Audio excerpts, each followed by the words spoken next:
Hello বন্ধুরা, আশা করছি আপনারা সবাই অনেক ভালো আছেন। তো আপনারা অনেকেই জানেন না যে আপনার আইডি কার্ড থেকে কয়টি সিম রেজিস্ট্রেশন করা আছে বা কোন কোন নাম্বার রেজিস্ট্রেশন করা আছে, বা আপনার আইডি কার্ড থেকে অন্য কেউ সিম তুলে চালাচ্ছে নাকি সেটাও কিন্তু আপনারা চাইলে জানতে পারবেন, বা আপনারা যে কারো আইডি কার্ড দিয়ে কোন কোন সিম রেজিস্ট্রেশন করা আছে খুব সহজেই কিন্তু আপনারা জানতে পারবেন। তো এই কাজটি আপনারা কিভাবে করবেন আমি আজকে আপনাদেরকে সরাসরি প্র্যাকটিক্যালি দেখিয়ে দেবো। এই কাজ করে কিন্তু অনেকে অনেকভাবে দেখিয়েছে, তো আজকে আমি আপনাদের সম্পূর্ণ নতুন একটি নিয়মে কিন্তু দেখিয়ে দেবো। এই কাজটি করার জন্য আপনারা যে সিম ব্যবহার করেন সেই সিমের কিন্তু একটি অ্যাপস প্রয়োজন হবে। মানে আপনারা যদি গ্রামীণ ফোন ব্যবহার করেন তো মাইজিপি, রবি ব্যবহার করলে মাই রবি এবং বাংলালিংক ব্যবহার করলে মাইভিল, বা আপনারা যে কোম্পানির সিম ব্যবহার করেন সেই অ্যাপস লাগবে। তো আজকে আমি আপনাদের মাইজিপি এবং মাই রবি থেকে দেখিয়ে দেবো, দুটি থেকে দেখিয়ে দেবো। তো আমরা প্রথমে চলে যাচ্ছি মাইজিপি অ্যাপসে। মাইজিপি অ্যাপসে আসলে আপনাদের সামনে এরকম একটি ইন্টারফেস দেখাবে।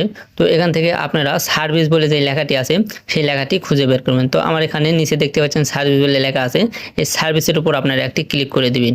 সার্ভিসের উপর ক্লিক করলে কিন্তু আপনাদের সামনে এরকম একটি ইন্টারফেস ওপেন হবে।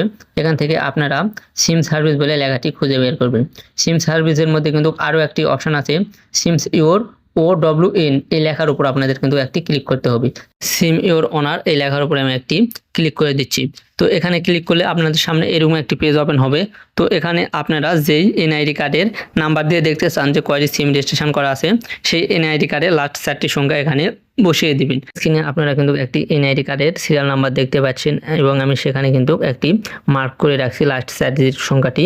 এইভাবে আপনারা আপনার এনআইডি কার্ডের লাস্টের যেই 4টি সংখ্যা আছে সেই সংখ্যাটি এখানে কিন্তু বসিয়ে দেবেন। তো আমি আমারটা এখানে বসিয়ে দিচ্ছি। তো আপনারা যে এনআইডি কার্ড দিয়ে চেক করতে চান যে কয়টি সিম রেজিস্ট্রেশন করা আছে, সেই এনআইডি কার্ডে লাস্ট 4 ডিজিটের কোডটি এখানে বসিয়ে দিবেন। তো এটি বসানো কমপ্লিট হলে এখানে নিচে দেখতে পাচ্ছেন কন্টিনিউ বলে একটি অপশান কিন্তু আছে, এই কন্টিনিউর উপর আপনারা একটি ক্লিক করে দিবেন। তো এখানে আপনারা দেখতে পাচ্ছেন আমার এই এনআইডি কার্ড থেকে কিন্তু 4টি সিম রেজিস্ট্রেশন করা হয়েছে, এবং সেগুলো কোন কোন নাম্বার সেগুলো নাম্বারে দেখাচ্ছে, এবং কোন কোম্পানির সিম সেগুলো কিন্তু এখানে দেখাচ্ছে। তো এখানে আমার দুটি হচ্ছে রবি এবং একটি এয়ারটেল এবং একটি গ্রামীণ ফোন সিম কিন্তু রেজিস্ট্রেশন করা আছে, এবং এর পাশে দেখতে পাচ্ছেন নাম্বারগুলো কিন্তু দেখাচ্ছি। তো আশা করছি এই বিষয়টা আপনারা বুঝতে পারছেন। তো এখন আমি আপনাদেরকে দেখিয়ে দেব মাই রবি অ্যাপস থেকে কিভাবে চেক করতে হয়। তো এটি করার জন্য আপনারা চলে আসবেন সরাসরি মাই রবি অ্যাপসে।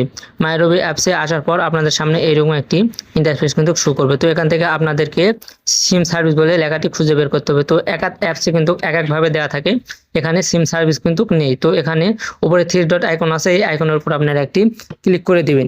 3 ডট আইকনে ক্লিক করলে কিন্তু আপনাদের সামনে এইরকম একটি ইন্টারফেস শো করবে। তো এখান থেকে আপনারা সিম সার্ভিস বলে লেখাটি খুঁজে বের করবেন। তো সিম সার্ভিস লেখাটি খুঁজে বের করার পর এখানে দেখতে পাচ্ছেন মাই সিম, এই মাই সিমের উপর আপনারা একটি ক্লিক করে দিবেন।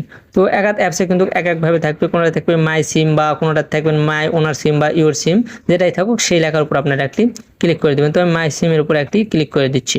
এখানেও কিন্তু সেম কাজই, আপনারা যে এনআইডি কার্ড দিয়ে চেক করতে চান সেই এনআইডি কার্ডের লাস্টে যে 4টি সংখ্যা আছে সেই সংখ্যা কিন্তু এখানে বসিয়ে দিতে হবে। তো আমি আমার এনআইডি কার্ডের লাস্টের 4টি সংখ্যা এখানে বসিয়ে দিচ্ছি। তো আপনারাও আপনারটা বসিয়ে নেবেন। তো এটি বসানো কমপ্লিট হলে এখানে নিচে দেখতে পাচ্ছেন ভিউ লিস্ট, এই ভিউ লিস্টের উপর আপনারা একটি ক্লিক করে দিবেন। তো এখানে ক্লিক করলে আপনাদের সামনে কিন্তু এরকম একটি ইন্টারফেস ওপেন হয়ে যাবে। তো দেখতে পাচ্ছেন আমার এনআইডি কার্ড দিয়ে কিন্তু 4টে সিম রেজিস্ট্রেশন করা আছে, ওটাতেও যা দেখালো এটাতেও একই দেখাচ্ছে, এখানে নাম্বারগুলো দেখাচ্ছে, পাশে কিন্তু দুটি রবি, একটি এয়ারটেল এবং একটি গ্রামীণ সিম দিয়ে রেজিস্ট্রেশন করা আছে সেটি দেখাচ্ছে। তো আশা করছি আপনারা ভিডিওটি বুঝতে পারছেন। তো ভিডিওটি ভালো লেগে থাকলে অবশ্যই একটি লাইক দিবেন, আর এরকম ভিডিও পেতে চ্যানেলটি সাবস্ক্রাইব করে সাথেই থাকবেন। ধন্যবাদ।